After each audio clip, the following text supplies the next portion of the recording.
pendidikan itu kan murni tanggung jawab orang tua. Kita butuh partner untuk mendidik anak kita istilahnya gitu. Tapi tidak menghilangkan kewajiban. Maka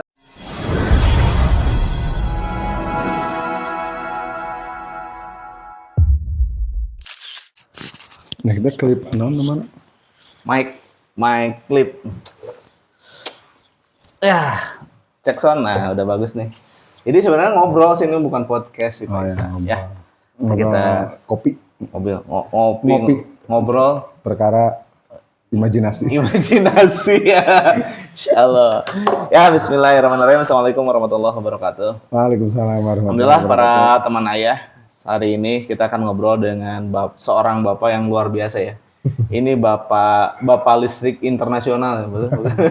Karena nama tokonya Sakura berarti internasional ya, Bro. Internasional nama, mudah-mudahan bisnisnya juga. Amin ya Allah ya Rabbal alamin ya. Bapak Isa Ansori apa maksudnya? Isa Ansori saja.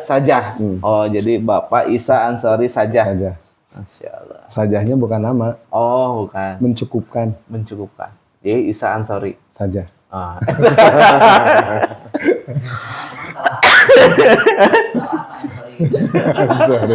I'm sorry, bukan I'm sorry kan? Bukan. I'm sorry ya. Ansori. Oh, ini Pak Hendra nyebutnya I'm sorry. Jadi Bapak Isa minta maaf. Pelapalan itu tergantung lidah. Oh, lidah tergantung jenis apa yang dimakan. Oh iya. Jadi bunyinya beda. Ini menarik nih. Ini kayaknya podcastnya nggak cukup sehari nih. Boleh sebulan juga. UMR hitungannya. Insyaallah. Ya ini Pak Isa ini insya Allah dia punya usahanya itu apa? Dagang gitu. Toko listrik lah. Toko listrik. Nah sebelum toko listrik antum apa nih usahanya? Kerja di marketing alat-alat listrik. Marketing atau jadi headline-nya dari marketing menjadi owner gitu ya. Oh ya. Gaya nama gitu. Itu dari tahun berapa ya? Jadi pas dulu marketingan atau mulai toko? Mulai ibaratnya mah begitu marketing dari zaman bujangan atau setelah ini? Dari bujangan. Berarti udah berapa tahun jadi marketing? Jadi marketing teh 9 tahunan. 9 tahun. Di marketing 9 tahun. 9 tahun. Di Bandung. Di Bandung. Produknya apa? Alat listrik dan aksesoris komputer dulu mah. Oh, jadi masukin ke toko gitu. Masukin ke toko. Oh. Omset tertinggi berapa? Yang di handling sama antum? Pernah tertinggi gitu? Nah, tertinggi kira-kira di berapa miliar gitu? Enggak nyampe. Triliun berarti? Lebih kayaknya. Lebih. Diakumulasi. Enggak, rata-rata sebulan tuh paling 200 sampai 250. Itu omsetnya? Omset. Masya Allah. Kadang-kadang kalau lagi sepi bisa di bawah 200 gitu. Dulu pas jadi marketing, sistemnya fix income gaji atau ada bonus atau? Marketing mah normalnya kan gaji pokok sama gaji pokok bonus. Nah, bonusnya gitu. variabel berarti. Bonusnya dulu tuh hitungannya 3% dari total omset. Oh. Tapi sistemnya kalau pembayaran lunas dari konsumen baru dapat bonus. Mau konsumen nganjuk? Bonusnya nganjuk? Ya bonusnya dianjuk oke. Ditangguhkan. Nah kan antum jadi marketing nih, pasti ada basicnya memilih marketing. Sebelumnya apakah pernah kuliah di mana sih kuliahnya? Saya kuliah. Oh, dari lulus SMA? Lulus S3 saya. Ya benar, SD, SMP, SMA. Gitu. SMA dulu di mana? SMA dulu di Dago. Semak Dago? Bukan. 19? Alfalah. Oh, Alfalah. Dari Alfalah langsung jadi marketing? Enggak. Jadi apa dulu? Usaha sendiri, barang keluarga. Usaha apa? Konveksi. Konveksi. Masih jalan sampai sekarang konveksinya? Paman mah masih. Masih. Adik juga masih. Konveksinya apa di Suci? Kan di situ konveksinya dulu mah di Dago. Oh, di Dago. Dagonya Dago mana sih? Dago atas. Dekat terminal. Yang lagi ramai yang konflik. Hah? Yang lagi konflik. Gara-gara yang apartemen itu ya paru-paru bukan? Gara-gara apartemen atau gara-gara apa saya kurang tahu. Iya. Konflik. Lagi konflik. Tapi tidak separah yang saudara kita yang di sana ya. Mudah-mudahan tidak. Tidak ya. Insyaallah mudah-mudahan. Nah, dari usaha konveksi, Nah, terus di bagian apanya Pak Isan? bagian apa ya bahasa formalnya mah? Pokoknya mah saya ngurus konveksi aja. Hmm. Kan produksi ya, berarti saya ya dari mulai menyediakan kebutuhan konveksi seperti benang dan aksesoris yang lain lah. Mhm. Terus ngurus karyawan, Hmm. eh, ngurus apa lagi ya? Order dari mitra. Hmm. Nah, terus apa lagi ya? Semua berarti. Gitulah semua gitu. CEO? Bukan lah. Oh bukan. CEO mah kan skalanya besarnya. Oh iya. Iya, Enggak CEO mah kan Chief Everything apa? Officer semua dikerjakan gitu. Asiannya gitu. Ah, juga gitu. Segala digawean bahasa Jerman. Nah dari konveksi tiba-tiba ke marketing distrik, jalurnya di mana dah ketemuannya? Jadi kan dulu usaha konveksi itu lama saya. Bahkan dari mulai SMA saya tuh udah mulai kan. Oh udah mulai. Sambil sekolah sambil di konveksi juga. Dimarahin nggak sama guru? Kan sekolah mah kuduna di sekolah belajar aja, nah di konveksi. Dua hal yang berbeda. Ini asik. Pagi-paginya di sekolah, Oh pagi-pagi di sekolah. beres sekolah. Di Kalau bahasa politiknya merangkap jabatan lagi. Oh, aduh, mulai dekat 2024. Ini Bapak ini jangan dipancing politik nih menurut gue. Kopi dulu. Rangkap jabatan Kopi gitu. dulu. Ya. Ini kopinya spesial dari Hijimat, kalau ini dari Kutab. Oh ya ini kopi hijimat. Oh cuy. Jadi kalau misalnya mau ngopi bisa ke Hijimat. Di sana ada kopi, ada mie sekarang tuh. Ada jajanan banyak lah. Ya. Tadi apa? Merangkap jabatan. Nah. Sebetulnya waktu SMT kan buka toko ya. Paman itu buka toko. Buka toko itu dari mulai bukanya pas saya beres sekolah, saya buka toko. Toko konveksi itu. Dulu itu kan lagi musimnya kalau musik hip hop ya. Kalau olahraga yang lagi ngetren di Bandung dulu itu skater. Oh skater ya. Nah, saya jual baju yang arah-arah ke sana. Oh. Dulu di Tubagus. Tubagus Ismail. Tubagus Ismail. Nama brandnya apa dulu? Dulu nama tokonya saya lupa. Jangan-jangan saya pernah jadi jualan jajan oke kan? Lupa saya nama tokonya asli. Tapi masih sampai sekarang ya? Udah nggak ada. Itu berjalan hanya saya waktu kelas 2 mulai buka toko teh pas naik kelas 3 pertengahan udah nggak jalan lagi karena mungkin kurang maksimal karena sambil sekolah saya. Oh, jadi buka toko sambil sekolah. Ya. Gitu. Tapi ini sebentar ada iklan dulu mau lewat. Silakan. Mau lewat iklan. Nah, iklan nggak lewat. Bentar. Nah, dari tadi toko, nah nge-bridging masuk ke jadi marketing distrik itu dari mana peluangnya? Dari toko lulus SMA, terus ke konveksi dulu. Nah, di konveksi itu lama tuh. Karena di konveksi istilah ekonomi nama tidak terlihat tuh. Video itu nah gitu-gitu. Hilang tidak terlihat. Gitu-gitu wae. Nah, akhirnya nyari profesi yang baru gitulah. Kebetulan ada apa istilahnya ya? Ada kenalan lah punya usaha. Nah, usahanya itu tadi toko listrik. Distributor alat listrik sama aksesoris komputer gitu. Nah, saya kerja di situ. Oh. Gitu. Mulai dari situ jadi marketing teh. Nah, marketing nih. Sesuatu kan marketing itu luas ya cakupannya. Nah, tiba-tiba dari marketing langsung jadi owner. Apakah sudah ada cita-cita pas awal? Atau terbesitnya pas kapan sih tiba-tiba, saya pengen buka toko listrik gitu kan? Saya itu orangnya tuh sebetulnya kalau secara perencanaan lemah saya teh. Jadi hidupnya lebih porsi mengalir. Banyak terjadinya teh hal-hal yang tidak terduga. Atau saya baru berpikir kalau saya dalam keadaan saya butuh apa gitu. Oh, nah, gitu. When the power of kepepet cara kayak gitu. Jadi sisi perencanaan saya kurang sebetulnya. Dulu alasan saya buka toko itu ya karena bukan dari perencanaan matang sebetulnya. Karena saya nyekolahkan anak kan. Menyekolahkan anak kan harus antar jemput, kondisi istri kurang sehat. Nah, nggak bisa dikondisikan tuh antara waktu kerja sama kebutuhan tadi antar jemput anak atau istri kurang sehat di rumah. Karena waktunya nggak bisa fleksibel, walaupun kan secara kerja mah bisa fleksibel, Iya, tapi kan perusahaan tidak menginginkan seperti itu. Betul. Nah, jadi solusinya saya harus keluar. Nah, kalau keluar, berarti kan saya harus punya Asupan yang lain, tetap income yang lain. tetap penghasilan kan harus ada. Betul. Nah, kepikiran tuh buka toko karena di rumah ada ruangan kosong, bukalah toko dengan sisa-sisa kekuatan yang ada. Kekuatan yang ada. Nah, tokonya dari dulu memang namanya Sakura atau apa gitu?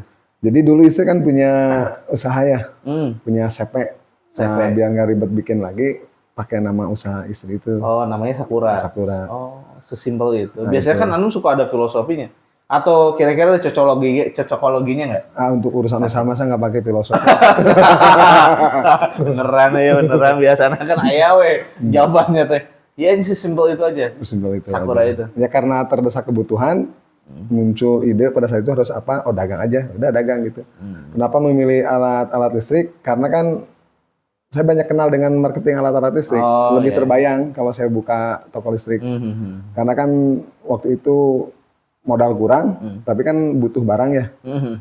Nah karena basicnya dulu marketing alat listrik, yang memungkinkan itu buka toko listrik dengan harapan walaupun dengan sedikit modal saya tetap bisa mendatangkan barang dari orang-orang yang saya kenal, teman-teman marketing dulu. Iya. Nah, jadi Bisa seperti cincai itu. lah ya. Nah, bisa dengan mengandalkan itulah jurus kalau mau jeung urang kayak gitu.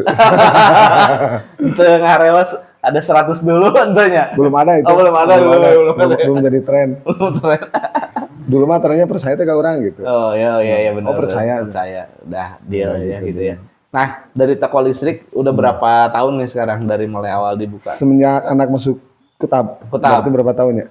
Kutab angkatan tahun 2000 berapaan? 2013. 2000 enggak 2000 sebelum Covid. 2018. 2018. 18 sampai sekarang. Sekarang. Nah, anak tuh kan sekolah di Kutab nih. Udah anak keberapa itu teh yang di Kutab teh? Anak yang kedua. Oh, di Kutab kelas konuni sekarang. Konuni. Nah, yang menarik nih, kan sekolah itu banyak nih. Nah, kenapa terbesit Kutab gitu? Oh gitu. Sebetulnya dulu kan belum tahu Kutab. Belum tahu. Nah, belum tahu Kutab. Nah, taunya dari mana? Dari Pak Isan. Kan Pak Isan jualan tahu bukan ya? bukan. Udah. Dulu sama istri itu kan ngobrol.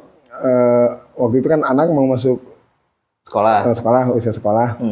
Dengan istri itu ngobrol. Kalau ke sekolah umum kan gimana ya kan kita sudah tahu lah bagaimana keadaannya. Nah, nyari sekolah. Ini sudut pandang ya. Sudut pandang. Pendapat gitu ya, pendapat. Nah, mudah-mudahan sama sudut pandangnya.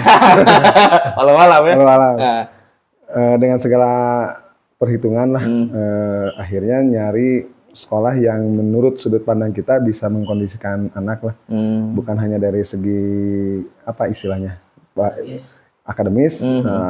Tapi dari sisi moralitas. Gitu. Karena pengalaman saya dulu sekolah itu ini pengalaman saya dari sudut pandang saya bukan menjadikan orang baik. Karena pengalaman saya kan banyak yang saya kenal teman-teman saya yang dulu belum sekolah itu baik. Justru setelah sekolah jadi tidak baik dan pengalaman saya sendiri kan begitu. Karena di situ kan berbaur ya. Nah, ada yang latar belakangnya berbeda-beda. Betul. Masalahnya hampir dapat dipastikan orang baik itu selalu terpengaruh orang yang tidak baik. Keadaannya kan hampir seperti itu. Nah dari pengalaman-pengalaman seperti itu berarti kan kita harus mengkondisikan anak di rumah dan di tempat sekolahnya. Apalagi dari segi waktu itu kan sekolah lebih banyak menyita waktu anak. Otomatis lingkungannya harus lebih berpengaruh positif. Nah gitu. Nyarilah sekolah-sekolah yang bisa memenuhi itu. Ke pesantren kan belum cukup usia. Belum cukup usia. Terus ke sekolah Islam yang sudah ada dulu pertimbangannya selain tadi idealisme tadi biaya Pak, biaya. Karena sekolah-sekolah Islam itu rata-rata cukup mahal ya. Nggak tahu tak mahalnya kenapa, karena mungkin jaminannya surga atau apa. Ini bentar ada iklan dulu ya. Iklannya mau masuk nggak? Ini, iklannya mau masuk dulu nggak? Biasa di sini mah studionya studio yang banyak iklan. Masuk dulu iklan. Bentar, nanti gerakan Apa, Pak? dorong. Ada ronda. Nah, tadi lanjut ya.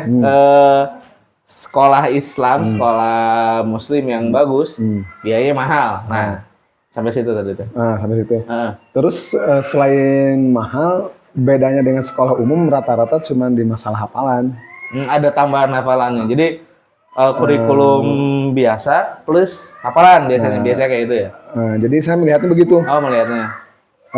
Sekolah-sekolah Islam itu sebetulnya kan nggak jauh beda dengan sekolah-sekolah umum swasta maupun negeri. Dilabeli Islam hanya bedanya biasanya karena ada apa istilahnya hafalan Quran tuh. Hafalan gua. Tahfidz. Ada program tahfiz. Kan hanya itu pembedanya. Nah, saya berpikir kalau hanya untuk hafalan kan bisa dikerjakan di rumah. Di rumah. Apalagi antum sangat mahfum ya. Tahsinnya luar biasa. Ya Ustaz Amin ya. Insya Allah bisa Luar biasa, saya ya. kalau misalnya Ini muridnya tahsin, Ustaz Amin loh. minimal nggak ketukar antara ba dan sa gitu. Jadi dulu gitu pertimbangannya.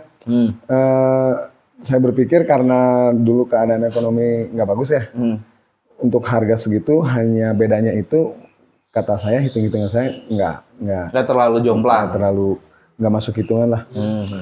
Nah waktu itu tuh kan kalau nggak salah Ustadz Budi Azhari suka ngisi acara ya di TV.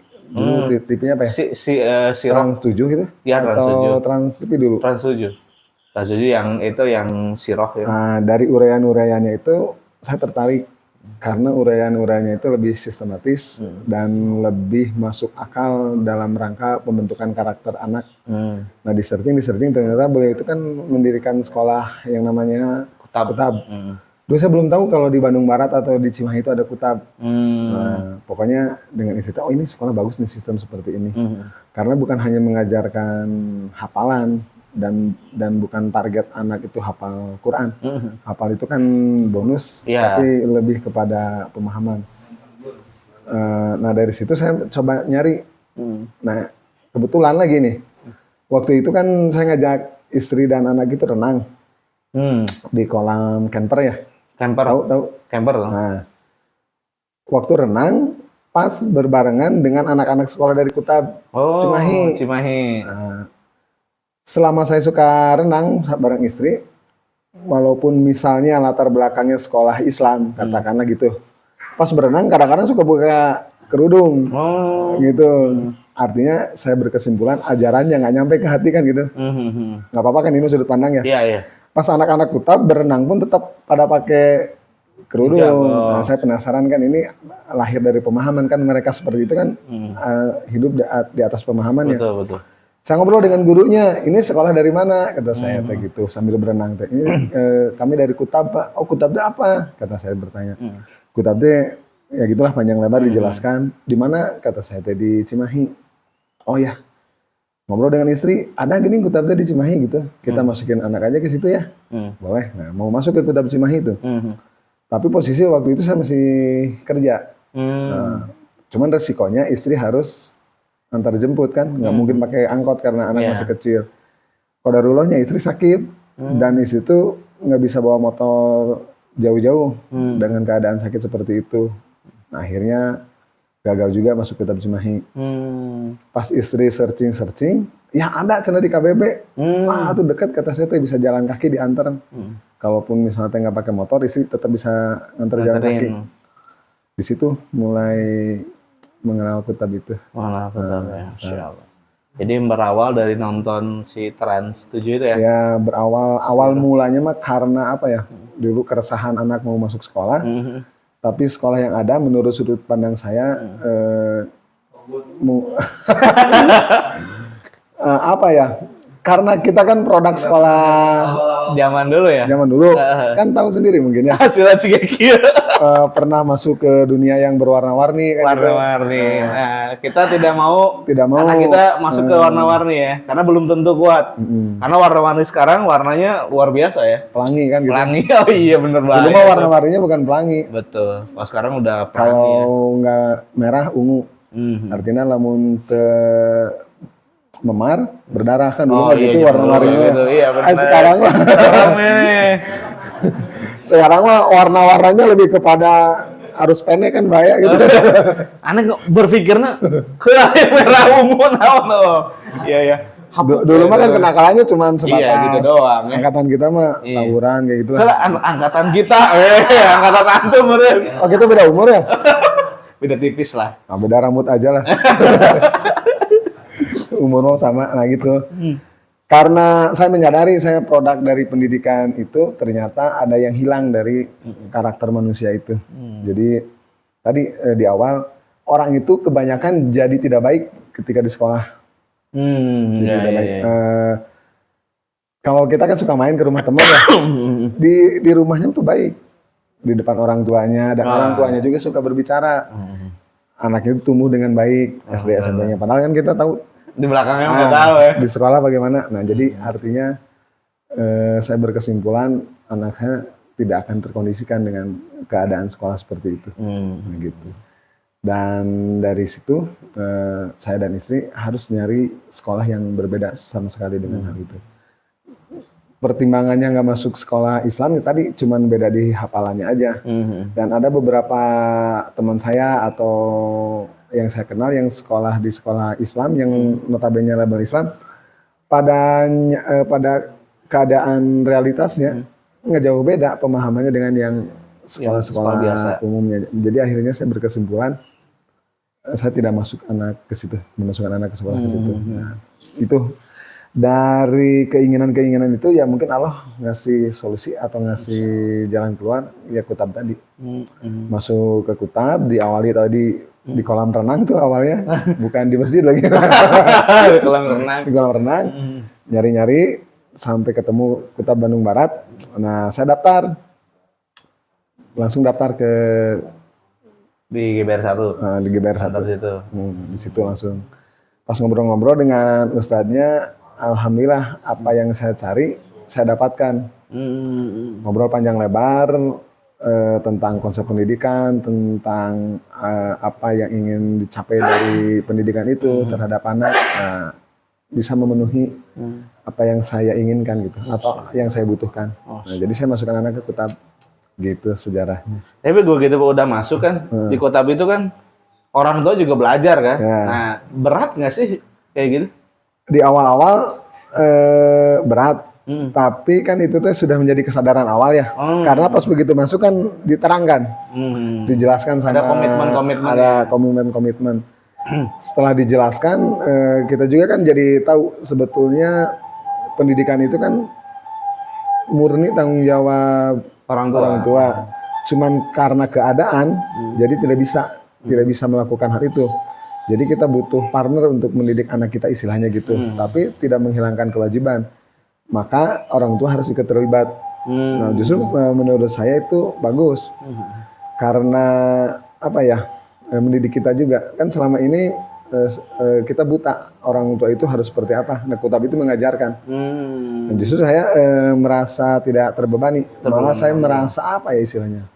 Beruntung gitu. Iya, ya. Beruntung jadi yang tahu. daftarnya anak tapi sabondo ya sakeluarga ya. Nah, jadi masuk ke Kutab itu apa ya? Belajar semua. Dan bahkan banyak menyadarkan tentang fungsi orang tua. Dulu kan dalam pola pikir kita orang tua itu hanya berfungsi sebagai apa ya? Pencari uang gitulah. Mencari uang. Bedanya sedikit yang mesin ATM. Mesin ATM tidak mengenal kematian, manusia mengenal kematian. Wah. Fungsinya mah sama penyalur uang dulu gitu kan pemikirannya. Ini analogi luar biasa. Setelah masuk Kutab ternyata tidak begitu fungsi orang tua itu harus hadir dalam proses pendidikan anak. Di situ kan nanti terlibat apa ya? Jadi kita punya ukuran anak kita itu sampai mana pemahaman atau apa akhlaknya segala macamnya. Terus di Kutab itu kan ada apa istilahnya ya? Anak itu cerminan Orang tua. orang tua. Nah dari situ tuh sebetulnya anak itu kan indikator kita. Ya anak teh bandel wae atau lelet wae misalnya teh menghafal sesuatu, sebetulnya itu lebih mengkoreksi kepada diri kita. Reminder ya. Nah, remindernya. Jadi saya sangat tertarik dengan konsep Kutab itu seperti itu. Jadi semuanya baik. Anak kita insya Allah jadi baik, kita pun jadi baik. Nah beda kan dengan sekolah dulu. Dari baik menjadi tidak baik. baik. Walaupun tidak semua. Betul. Tapi kebanyakannya seperti itu. Meskipun di kota pun ya kita tetap harus kontrol juga ya di awal-awal ya. Iya, Karena betul. dari latar belakang yang berbeda juga kan. Latar yang berbeda. Dicampurkan anak-anak tiba-tiba bawa oleh-oleh apa gitu. Itu dari mana? Dari teman. Oh, kutab teh nah, awal kan nggak paham lah ya. Ternyata pas ngobrol dengan ustadznya, kita butuh apa ibaratnya mah penyesuaian. Asalkan anak selalu dikontrol. Betul. Ternyata gitu ya di awal-awal kan. Di awal-awal. Begitu udah kondisi kesananya udah mulai terfilter kayak gitu. Terpitan. Tapi ini kan sudut pandang ya, bukan menghukumi yang di luar tidak lebih baik dari kita. Cuman ini kan sudut pandang ya. Kalau sudut pandang berarti kan berkaitan dengan selera lah. Ya, apa yang dirasakan. Apa yang dirasa. Di Kutab itu kan lebih kepada apa ya? Tidak ada hal-hal yang mengkhawatirkan hasil dari pergaulan anak kita di sekolahnya. Nggak apa ya istilahnya tuh. Dalam sudut pandang kita nggak membahayakan lah untuk masalah keyakinan atau ya kenakalan sebagaimana tumbuh kembangnya alamiah anak wajar gitulah kalau di Kutab. Walaupun misalnya teh mulai ada masalah itu justru beranjak ke kononi. Nah, karena mulai remaja kan, mulai remaja. Tapi ya masih dalam tahap yang wajar. Terus enaknya di Kutab itu kan kita bisa berbicara langsung dengan ustadznya tentang tumbuh kembang anak kita, tentang pergaulannya, tentang karakternya, dan itu lebih mudah diantisipasi kan. Dan yang aneh salut itu ya, saat dibagi rapot. Nah, betul. Bagi rapot tuh Cigano kumaha gitu. Sedih ya.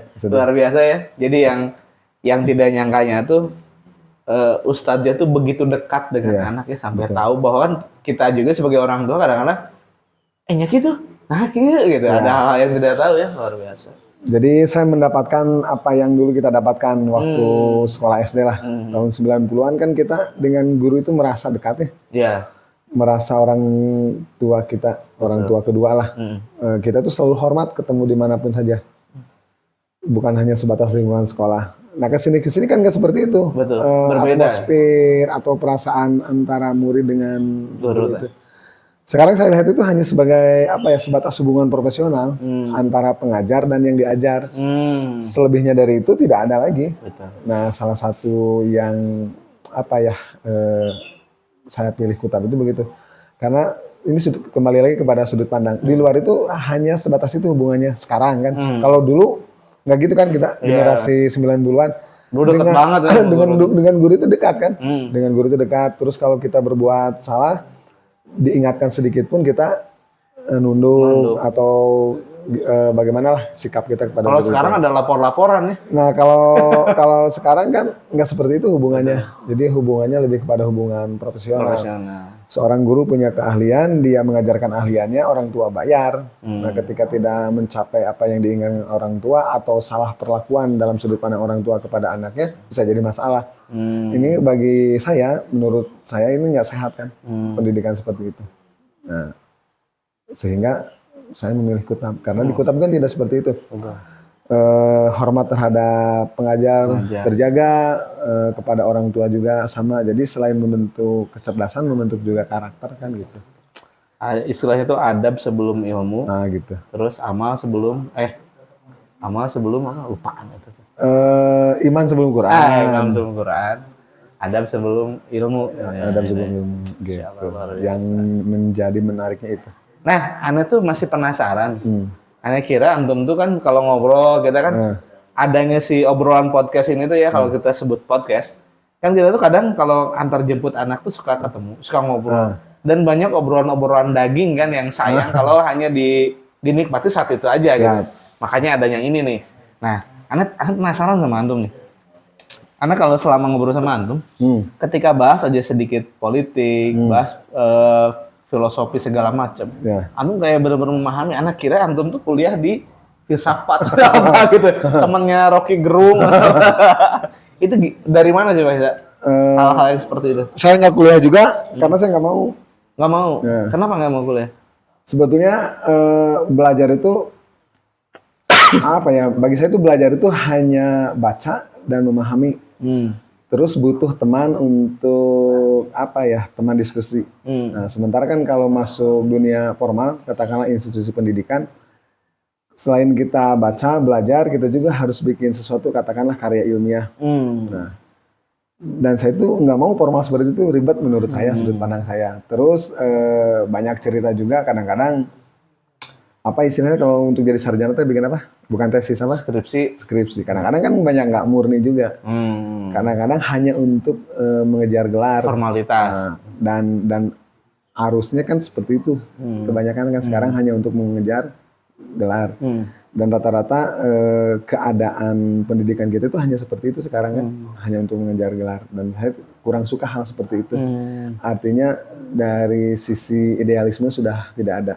Kalau kita katakanlah, kembali lagi kan ini sudut pandang. Rata-rata orang kuliah itu bukan karena ingin dia berilmu dan hidup di atas ilmunya.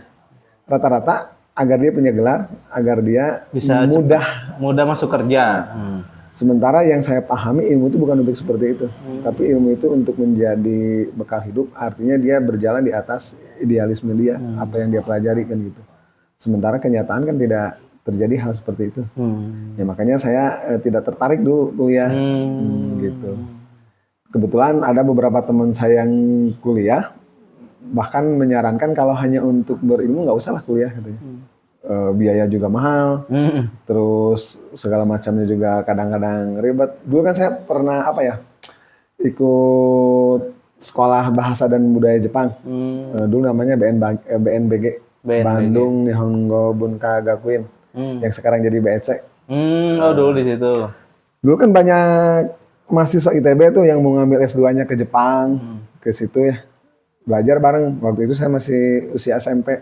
Teman-teman saya sebagian udah ada yang kuliah, teman belajar bahasa Jepang itu. Nah dari obrolan-obrolan itu, bahkan mereka itu mengisyaratkan nggak perlu amat kuliah gitu. Kalau hanya untuk sekedar berilmu, kecuali ada targetan lain, misalnya untuk ahli di bidang tertentu yang memang harus kuliah, katakanlah apalah fisika, kimia. Tapi kalau hanya untuk pengetahuan umum, nggak usah.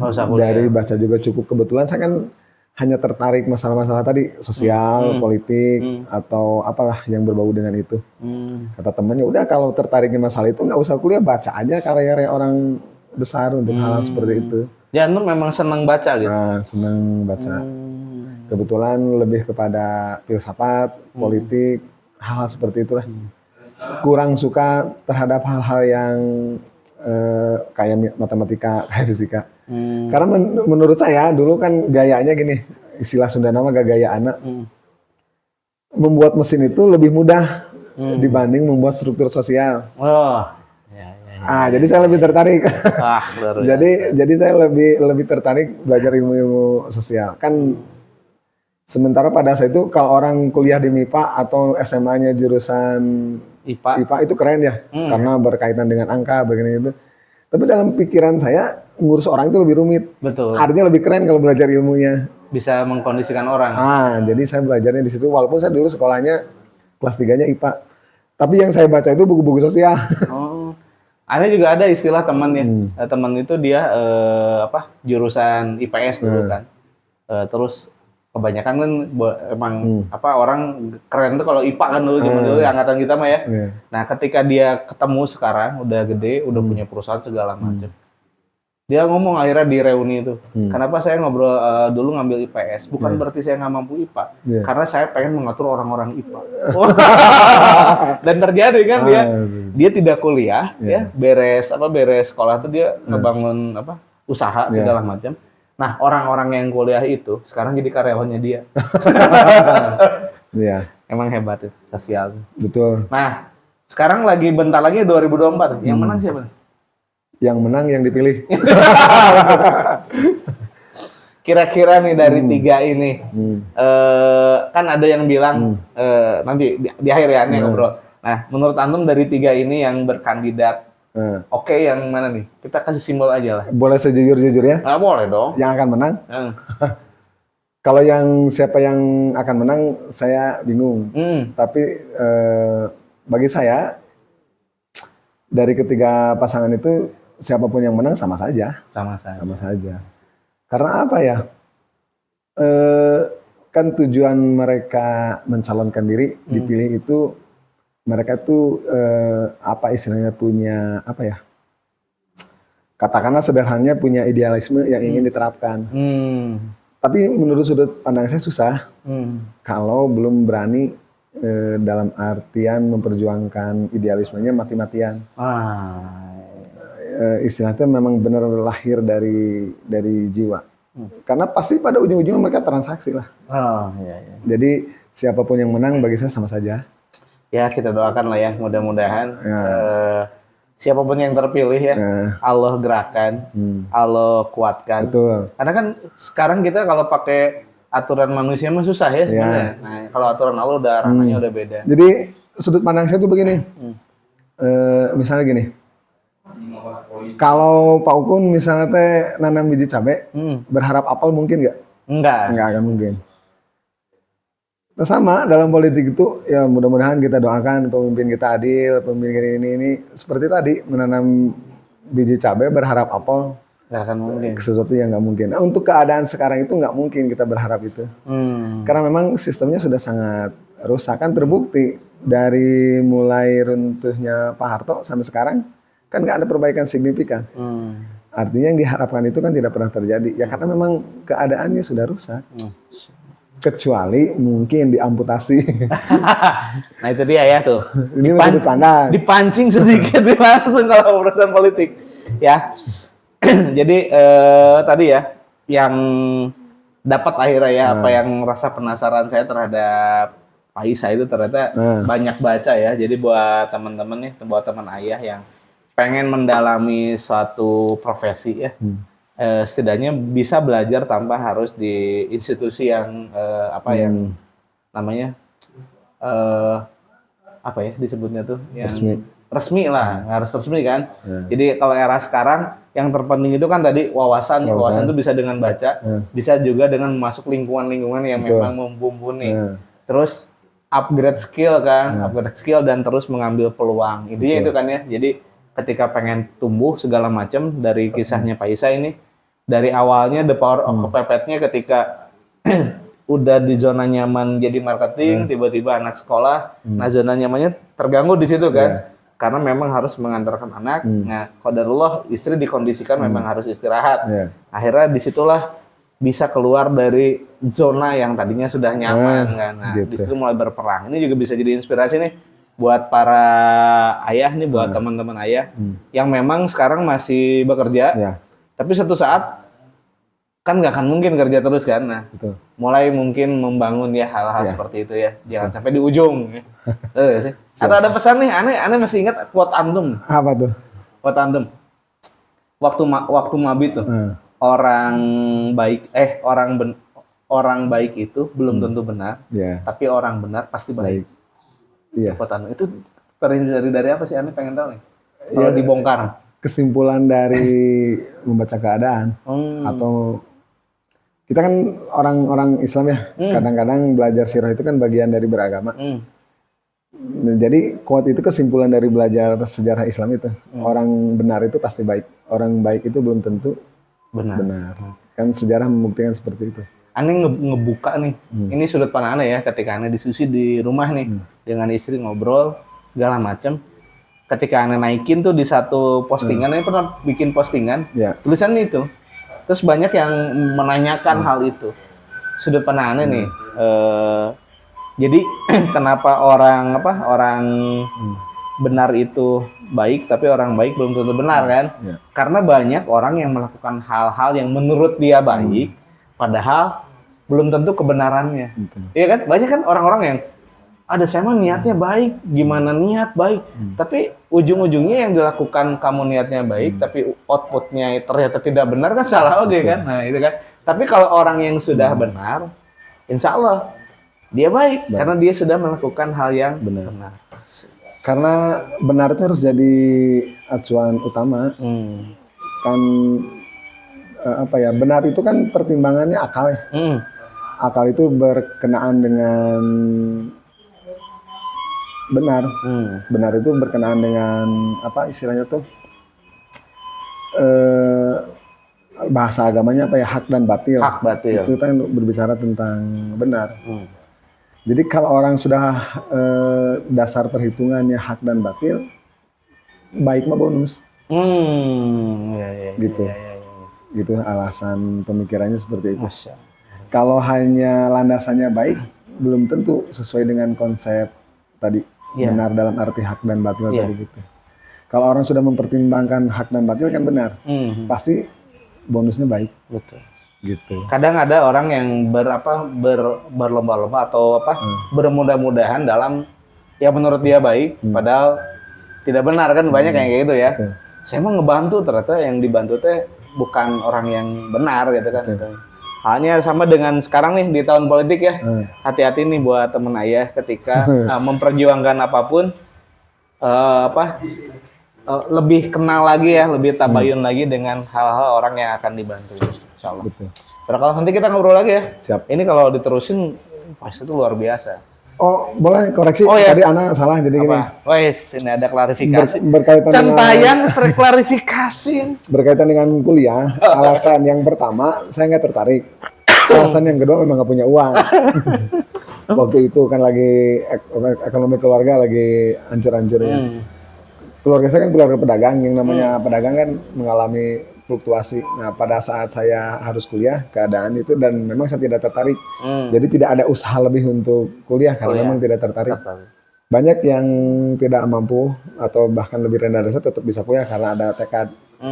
Jadi saya rasa kalau ada kemampuan finansial mau kuliah pun itu justru lebih baik karena nanti di situ kan akan lebih banyak partner untuk diskusi. Nah, cuman kan saya tadi di awal kurang suka hal-hal yang idealisme itu diformalkan. Karena kalau diformalkan nanti banyak tawar-menawar diskusi. Kebuktian tuh adik-adik saya kan kuliah ya. Mau bikin judul apa? Skripsi aja dengan dosennya minta ampun kan susahnya. Padahal kalau dari sudut pandang keilmuan kan itu udah pas. Tapi kalau dosennya nggak selera, nah repot. Dan saya nggak suka di situnya. Nggak suka di situnya, makanya dulu nggak kuliah tuh. Ada hal-hal yang memang setiap orang beda-beda ya. Beda-beda. Dan terus yang saya minati kan bukan istilahnya yang memerlukan memang harus kuliah. Yang saya minati kan hal-hal yang berkaitan dengan sosial. Saya rasa cukup dengan hanya membaca begitu. Gitu koreksinya. Jadi bukan menyepelekan kuliah, bukan. Karena lebih kepada sudut pandang aja ini. Anda juga kalau kuliah ya, meskipun kuliah lama ya lulusnya. Tapi yang Anda dapat ya dari kuliah itu sebenarnya bukan hanya ilmu. Betul. Bukan hanya ilmu, karena ilmu bisa belajar dari mana. Tapi yang Anda dapat adalah mental sebenarnya. Karena seling bersosialisasi, ketika berhadapan dengan dosen, segala macam itu tuh. Mental. Jadi buat yang lagi pada kuliah atau teman ayah nih yang anak-anak kuliah, diluruskan ya. Jadi kuliah itu tidak hanya dalam bentuk nilai saja, tapi ada hal-hal pengalaman yang bakal dibawa dalam kehidupan yang nyata. Justru itu yang nilai pendidikan sebenarnya di situ. Bukan jam-jam di bangku sekolahnya. Ya. Di luarnya malah. Di luarnya malah. Yang saya rasakan dulu SMA juga kan begitu. Justru ilmu itu lebih didapat di luarnya, bukan di hal-hal yang waktu-waktu formalnya. Betul. Gitu. Insyaallah. Nah, kalau kuliah berarti kan istilahnya dimensinya lebih besar kan? Nah, dimensi pergaulannya, dimensi tukar pikirannya, gitulah lebih banyak nilai plusnya sebetulnya. Makanya disebutnya mahasiswa. Siswa yang sudah maha. Oke, terima kasih. Siap. Pak Isa, barakallahu fiik. Nanti Pak Isa bakal ngobrol dengan Pak Firman nih di next episode ya. Bakal ngobrol apa? Kayaknya lebih seru nih. Oke, terima kasih. Ini ngomong-ngomong kopinya enak. Oh iya dong. Itu kopi isinya kopi Medan. Kopi Medan. Jadi dari Medan langsung dikirim ke sini. Panjang lagi nanti bahas kopi ya. Terima kasih. Assalamualaikum warahmatullahi wabarakatuh. Waalaikumsalam warahmatullahi wabarakatuh. Episode 2.